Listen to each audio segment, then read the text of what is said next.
Hey YouTube vlog family, hey Kimkins, it is your girl Kim. We are back with another video. And this is impromptu, right? So it might be a little bit of a ramble. So in the words of one of my favorite tech YouTubers, grab some popcorn, grab some thought juice. You know, it's not gonna be a movie, it's not gonna be long, but I feel like this needs to be said. So I took my car, let's backtrack, right? So I'm taking my child somewhere, to swim class, because we do that now, right? Mom life. And my dad is coming with me, and he's in the back, and he's like, what is that sound? And I hear it, but like I hear it and I'm not really like all the way like paying attention. And like it sounds like my car needs a shock or a strut. My 2022 Acura ILX sounds like it needs a shock or a strut. And this is frustrating because the car is 3 years old. This is setting the tone. Let's backtrack a little bit, right? So I got it used, unfortunately, because when I needed a car, they didn't make it anymore, and like it took me like 3 months to find a car because I'm like OCD picky. Like the length of the car matters. Like I literally compared the length in centimeters in comparison to my Honda Civic, because I'm like, I like a small car. I like to know that if there's a small parking spot, I can fit into it. Don't nobody want no big boat of a car. So when I say like I'm really particular, I mean I'm really particular. I even check like gas mileage. I check like the size of the engine. You know, things I feel like normal people would look at, but I come to realize that that's not normal.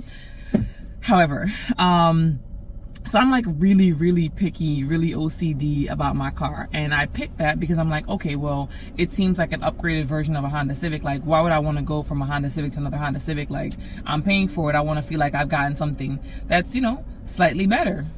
Or so I thought. So the car, one day I'm driving before this happened, and I'm hearing like this squealing noise, but I'm thinking in the back of my head, nah, that can't be me. That can't be my car. You know, it can't be my car. Oh, maybe it was my car. It probably went on for like a month, and I'm like, yeah, it sounds like something's wrong, because it gradually started to get worse. I take it into them. They're like, oh, it needs the brake pad or something like that is defective. It's under warranty. We'll replace it. Say less. You know what? Things happen. I already expressed to you guys, like, I feel like that car is poorly made. People have commented, because I'm like, yo, why does it look like this car has been, or feel like this car has been hit? Because the gap on one side is not the same as the other. And even though it's made poorly, I still feel like that lack of alignment within the vehicle itself still tells me that it has been hit. For other factors, like, you know, when I was wiring for my audio, because, you know, something I am, but I'm really about that life. That's what I like.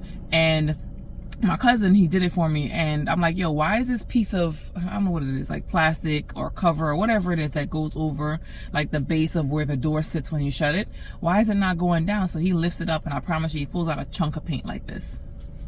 I just don't feel like you would like find that chunk of paint on the assembly line.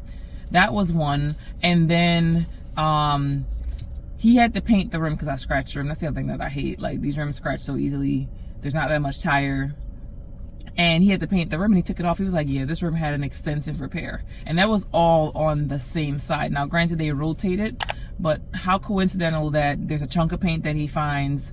There is the alignment that's off between the gap between the door and the actual, whatever this thing is. Y'all know what I'm talking about. The dash, sorry. And then the tire. So I'm like, yeah, you know, I already felt like it was hit, but this just kind of solidifies it for me. I just feel like everything is so poorly made. So let's get back to where we're at right now. I'm in a loaner, an Acura ADX, and when I tell you, I like the fact that it's more spacious than my car, but I miss my car. I was like, oh, you know, well, this probably is not good on gas, and he's like, no, this is good on gas. It's 1.5 liters. And I'm like, what's mine, 2? He's like, no, 2.4. I don't even know how I'm mistaken that, because I know it's 2.4, right? And you are driving this thing. I'm gonna get back to my cars. I'm sorry. I mentioned this was a rant and a ramble, so bear with me, right? So I'm driving this thing, and like I'm pressing the gas, and like, if you ever driven a stick shift, like a real stick shift, not these little fancy little ones where you press a button, and you're in first gear and you need to get to second gear, the way it sounds like when it's at the peak of first gear, it needs to be changed. That's what it sounds like when you're driving it all the time, no matter what gear it's in. So I'm like, yeah, this just feels like I'm driving a toy. Needless to say, I think my car needs a shock or a strut. I made an appointment last week for 9 a.m. because my schedule's been like really, really hectic. And I go and I drop it off and I'm like, hey, I need my car back at 2. I gotta pick my child up. They're like, oh, we're not so sure. I get a call at like 1. I was working out because you know about that life. And they're like, yeah, you know, we can't find anything. I said, well, I'm gonna drive it so you guys can hear it. Like I know, like, and even yesterday when I was test driving the car with the guy, one of the guys at the dealership, I'm like, yo, I'm not like an average person. First of all, my style and my way of doing things when it comes to anything in life, it takes a lot for me to get it to the point to where I'll actually complain about something. That lets you know that it's really a problem, because I kind of like brush stuff off and say, hey, it could be this, hey, it could be that. Like, I try not to take things too seriously. I gotta check my time because I gotta go into work soon. I try not to take things too seriously. But at the same time, like, if I'm telling you something is wrong, something is wrong. Now, recently I was out of town. I'm like, yo, you know, I have everything in that video that I filmed where I'm like, oh, you know, I got all my tools, what you need. And then I realized I didn't, you guys call it like a tire lock wrench or something. We call it a spanner. And I'm like, I realized I didn't have one of those in my car. I'm like, I got a tire. How am I going to take the tire off? Because, you know, you're expecting a car to come with these things, which is another gripe.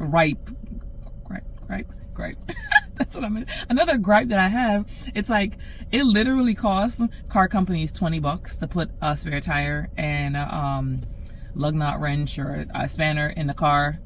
Is it a spanner? The necessities that you need to change a tire. But y'all are charging $500 for it.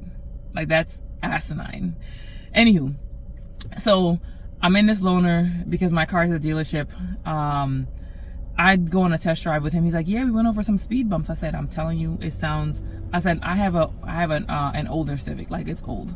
And I'm like, for the age of that Civic, yes, you will hear like it sounds like a shock or a strut is like bad. Like, you'll go over and you'll kind of hear it like rattle or shake. And I'm like, this car is not even, well, it might be 3 years old, but I've only had it for a year and 10 months. So I'm not thinking that a shock or a strut's gonna go. And then we drive it, and the guy's like, yeah, I hear it. I'm like, you hear it where like it hits and it sounds like it's hollow. I said, it doesn't sound like it's a shock. It sounds like it's a strut. I said, it sounds like it's coming from the back, right? Now the guy's like, well, oh, you know, well, the second guy, because I had to come back because I had to take my child somewhere. I'm like, yo, I gotta go. I got this appointment. I'll come back so the guy can hear it. And then they both heard it. So I'm like, I know I'm not going crazy. I'm like, I did just put this spanner in my car. Maybe, you know, the trunk, the all-weather trunk mat it's coming off of that noise. Took that out. The noise was still there. So he's like, you know, it sounds like it's coming from the front driver's side, front passenger side. Now, I guess when I go back, we'll find out where it's coming from. But my hearing is on point. My hearing is on point. I'm like, it sounds like it's coming from the passenger rear. So we'll see. I'm like, how could it be coming from the front? Like, is this like, oh, I have an old school car that was gifted to me. I still have it. It's a 92 Range Rover, which I might be selling if anyone's interested. Land Rover, Range Rover. And, you know, back when they made like those SUVs, it was like the chassis was all one. So if you would have said like, hey, it's an older car, you know, you're hearing it in the back, but it's probably coming from the front because the whole chassis is one, I'd believe you. But this ain't the case. It sounds like it's coming from the back. So y'all just gotta stay tuned we'll figure it out. I'll do a little update video. But I'm gonna take a picture of this car because we're gonna use this picture of this car for clickbait. But that's where we're at. We are a year and 10 months into this vehicle. Brake pad has already been defective and something with the shock or the strut's going wrong. And the guy at the dealership, one of the texts he mentioned, he was like, yeah, I hate new cars. And I'm like, well, why? He's like, because they always have problems. And this is the reason why I wanted to keep my Civic. I mean, I still have it. But you know, it's just for like everything that I have going on, and what the dealership did. Yeah, that's y'all. If y'all have been watching my channel, then y'all know. It's just not reliable anymore. And unfortunately, I'm also selling mine. So if anyone's interested, it's an 05 Civic. Let me know. It's automatic. It's not stick. We don't do stick shift. Well, not that we don't do stick shift, because obviously I don't do stick shift, but for where I was at that point in time, that's what worked for me. So that's what I had to come on here and complain to you guys about. Don't forget to like, comment, subscribe, share, turn on post notifications. I know you guys enjoy my car videos because y'all be commenting. I appreciate the love, the support. But that was for this video. Thanks for watching. Bye for now.